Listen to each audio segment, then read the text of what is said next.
আমরা শুকাইতে পারছি না, রোদ পাইছি না, বৃষ্টি পইরায় ভিজা হইতেই লাহান হইছে। একটু আপনাদেরকে দেখাই দর্শক, এ হলো সুনামগঞ্জের কৃষকদের সোনার ফসল। আমি একটু দেখায়, আসেন। এই যে এই যে একটু দেখেন, এ হলো কৃষকদের যে সোনার ফসল আছে না, ধান, সেই ধানের অবস্থা দেখেন পুরোটাই। আপনারা এখানে কি বলেন, এগুলা কি বেরোইছে? এগুলো গেরা, ওনাদের ভাষায় বলে গেরা, অন্য জায়গায় বলে কল, বিভিন্ন জায়গায় গাছ, যাই বলি না কেন, এই পুরো ধান আমি একটু দেখাই আপনাদেরকে। এখান থেকে তোলা যাচ্ছে না।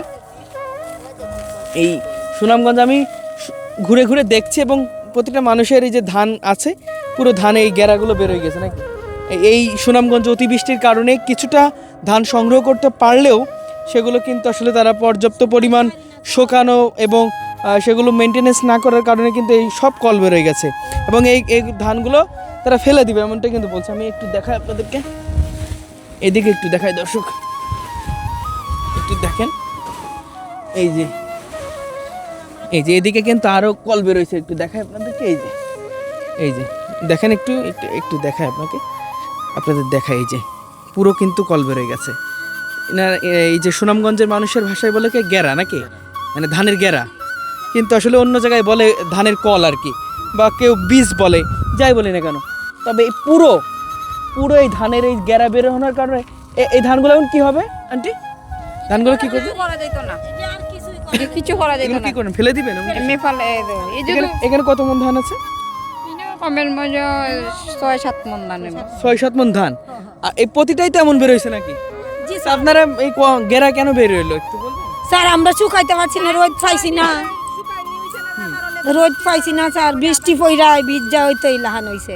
আমার নিজের দেখে খুব খারাপ লাগছে যে এই মানুষগুলোর এত স্বপ্নের ফসল কিছুটা হলেও ভুঁই থেকে, অর্থাৎ তাদের ধানের ক্ষেত থেকে এগুলো সংরক্ষণ করতে পারলেও সেগুলো ঠিকভাবে পরিচর্যা এবং যথেষ্ট পরিমাণ রোদ না পাওয়ার কারণে কিন্তু এমন হয়েছে। আমি একটু দেখানোর চেষ্টা করি।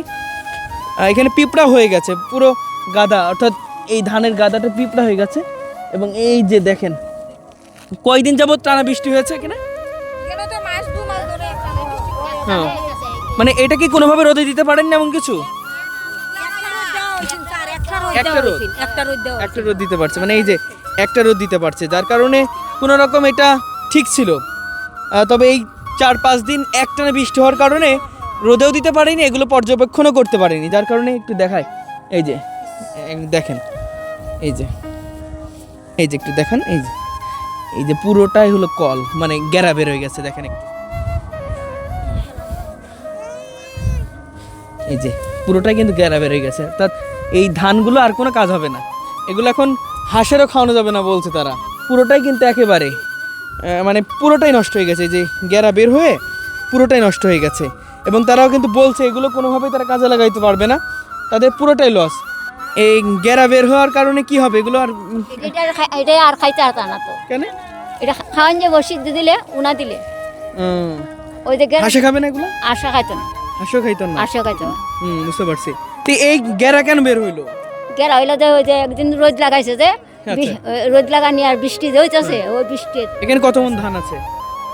৬-৭ মণ হইব। ৬-৭ মন ধান। শুধু এই গাদা না, এখানে যতগুলো গাদা আছে সবগুলোরই গেরা বের হয়ে গেছে, এমনটা কিন্তু দেখতে পাচ্ছি। এবং আপনারা দেখেন সবুজ হয়ে গেছে। আপনারা যদি দেখেন, আমরা সুনামগঞ্জের বিশ্বম্ভরপুর আছি, এটা একটি উপজেলা এবং এই উপজেলার পুরো ধানই কিন্তু ধান ক্ষেত এই হাওরের পানিতে তলিয়ে গেছে অতিবৃষ্টির কারণে। এবং যে ধানগুলো সংরক্ষণ করতে পেরেছিল ধান ক্ষেত থেকে, বা তাদের যেই ধানের ক্ষেত ছিল পানির নিচ থেকে, তারা এগুলো কেটে এনে এখানে যে পর্যাপ্ত পরিমাণ রোদ থাকার কথা ছিল, যেই রোদ দিয়ে তারা শুকাবে, সেই রোদও কিন্তু পর্যাপ্ত পরিমাণ পায়নি। বা এই যে আমরা দেখতে পাচ্ছি গেরা বের হয়েছে, আপনাদের ভাষায় এগুলো গেরা বলেন, এগুলো কি আসলে আর কোনো কাজে লাগবে না? না না, এটা আর কাজে লাগবে না। এটা ফেলে দিবেন? হ্যাঁ, এটা ফেলে দিতে হবে, এটা তো আর শেষ, এটা নষ্ট হয়ে গেছে, এটা তো আর কোনো কাজে লাগবে না। কল মানে এই গেরা বের হওয়ার কারণে? হ্যাঁ, গেরা বেরোনোর কারণে। এ তো অনেক ক্ষতি আপনাদের তাহলে দেখছি। ভয়ানক অবস্থা। রোদ থাকলে কি এটা ঠিক থাকতো? হ্যাঁ, রোদ থাকলে ঠিক থাকতো। একটানা কতদিন বৃষ্টি হয়েছে? 10 দিন। টানা 10 দিন বৃষ্টি হওয়ার কারণে এভাবেই কিন্তু তারা ঢেকে রাখতে বাধ্য হয়েছে এবং তাদের পর্যাপ্ত পরিমাণ জায়গাও না যায় সেখানে তারা এই ধানগুলো সুন্দর করে শুকিয়ে ফেলবে। এখানে আপনারা দেখতে পাচ্ছেন প্রায় 20 থেকে 30টা এখানে গাদা করা হয়েছে, যেখানে তারা গোলার মতন ধান এখানে সংরক্ষণ করে রেখেছে। তবে প্রতিটাই কিন্তু এভাবেই তাদের, এই যে দেখতে পাচ্ছি, আমি যদি একটু দেখাই, এই যে একটু দেখেন এই এই গ্যারা কিন্তু বেরিয়ে গেছে, আপনারা যদি দেখেন বুঝতে পারবেন সব কটাই কিন্তু এরম গ্যারা বের হয়ে গেছে এবং এই গ্যারা বের হওয়ার কারণে কিন্তু তারা কোনোভাবেই এই ধানগুলো আর তাদের কোনো কাজে আসবে না, এগুলো ফেলে দেওয়া ছাড়া আর তাদের কোনো পথ নাই। আপনারা দেখতে পাচ্ছেন নিচে কিন্তু শিকড় হয়ে গেছে, আপনারা দেখেন বুঝতে পারবেন নিচে কিন্তু পুরোটাই এরম শিকড় হয়ে গেছে। এই যে আপনারা একটু দেখেন পুরোটা কিন্তু শিকড় হয়ে গেছে, আমি একটু দেখাই আমার হাতে একটু দেখান আপনি, এই পুরো শিকড় হওয়ার কারণে এই ধানটা একেবারে নষ্ট, এই ধান দিয়ে আর তারা কোনো কাজ করতে পারবে না, এই হলো অবস্থা, পুরো ধানের হলো এই অবস্থা।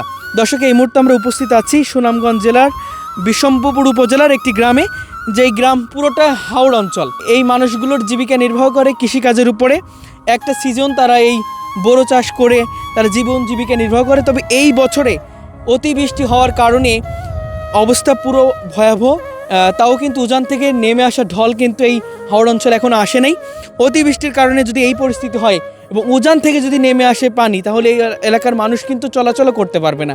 এখন তো কোনো রকম চলাচল করতে পারছে, সেই সময় চলাচলই করতে পারবে না। এই হলো বর্তমান সুনামগঞ্জের পরিস্থিতি।